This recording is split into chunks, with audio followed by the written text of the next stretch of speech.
Tara, luto tayo ng chicken teriyaki. At dahil nga nagmamadali tayo, ay kukuha na lang tayo ng 1 pack of Uncle Roy Processed Food Manufacturing chicken teriyaki.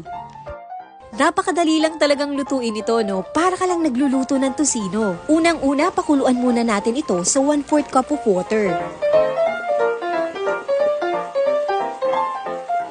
At kapag naman na-dissolve na ang ating water, ay magdaragdag tayo ng oil.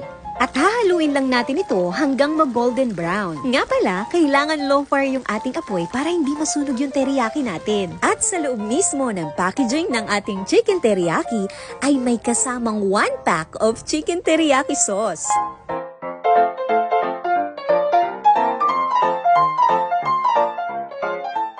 Siguraduhin lang natin na well-coated ang ating chicken. Talaga naman na proven and tested, napakadali lamang magluto ng chicken teriyaki. Nako, nakakatakam talaga at ikaw na mismo ang humusga kung gaano kalambot at kasarap itong ating chicken teriyaki. By pressing this, ay kitang-kita naman talaga kung gaano ka-juicy at kalambot itong chicken teriyaki. O siya, paano? Tara, kain tayo!